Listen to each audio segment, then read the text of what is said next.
I think the date went wrong before it even started. Just from the beginning, where in their text, Robert isn't. He's being kind of like, he shuts down when she doesn't respond with a certain amount of time. Their 7-Eleven run is really weird, where he buys her these gifts. But like the age difference is crazy, 34 and 20. I think it went wrong before it began, because they were just reenacting the problems that we have as a culture on a macro scale. He's coming in, trying to soothe his insecurities. She's already trying to drum up like reasons why she would like him. And so just from right off the bat, via their text, that 7-Eleven run, the age difference, there's very clearly the whole thing is about soothing his ego and his insecurities. And so by the time they get into the car, like, he's quiet, he's cold. He had insulted her choice of clothing right before that. So like, even before it started, it was doomed in a way. And then it really fell apart towards when they were looking for a bar. She gets rejected because she's 20 and he doesn't know that. And she cries. And then when they go to the next bar, it's all about her belittling herself, her talking him up so that he feels good, and she's noticed that he becomes visibly relaxed. To me, it was doomed before it started. The date was going to go bad, and once they got to the bar and those she got rejected, and she realized that she needed to cater to his ego, like he was a wounded animal, like she said. That's when it really, like, it was over. Man, their date went wrong. You know, you and I, we talked about this, man. Their date went wrong from Jump Street. First off, the fact that he's 34, she's 20. That's 14 years of life experience. She could have been his kid. And look, I'm 39. I don't date women under 34, 35 when I was dating. I just feel like that they really have nothing in common. Going back to the power differential, the fact that he called her concession stand girl. He never viewed her as his equal. He never viewed her as someone with an opinion, as someone with wants and desires. The fact that he should have shut it down when she couldn't get into the bar, and he tried to be cool and try to take her to the college bar. Like, dude, you're 34. You should not be hanging out in a college bar. The fact that the communication in the car when they were going to and from the places, it just felt mad creepy, and it just felt like, okay, you know what? You're only going to be here for one thing. The fact that he just forced himself onto her in the car, like ramming his tongue down her throat. I mean, again, man, like there was no consideration for who she was, and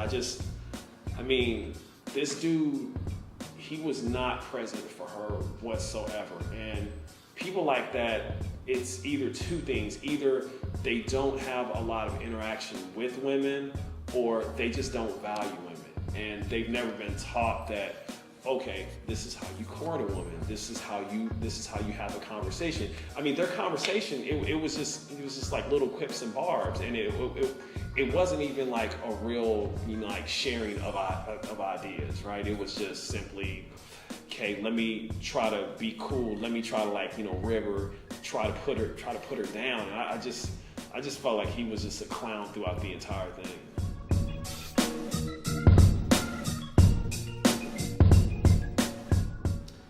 The big thing for me, especially as a man, being able to read a woman's monologue in this interaction was really important.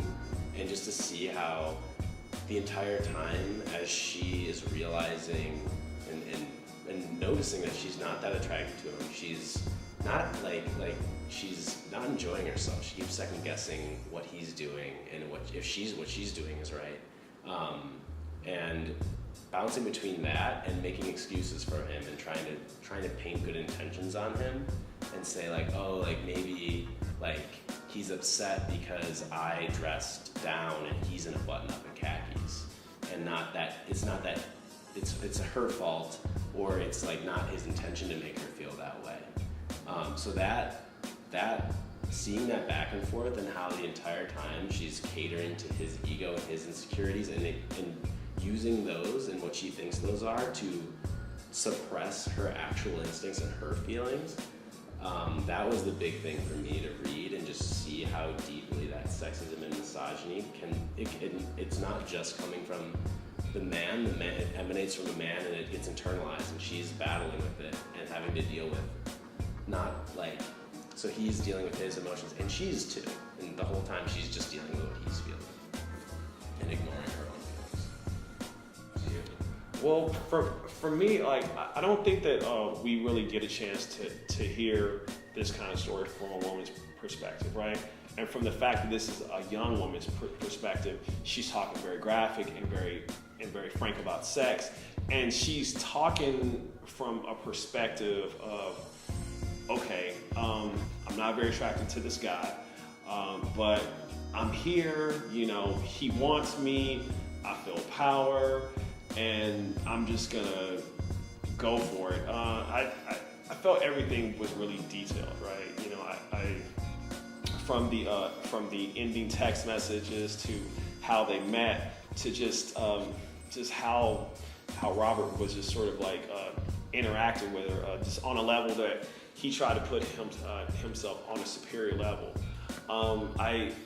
There were times that I felt fearful for Margot, because you and I, we talked about this, how we thought that Margot was going to be hurt, she was going to be raped, she was going to be killed. I definitely felt the fear from her during the car rides. I thought that was great. I just, again, it's like one of those things like where when you read stuff like this, it sort of reinforces how we need to read more women writers, and we need to honestly take women at their words.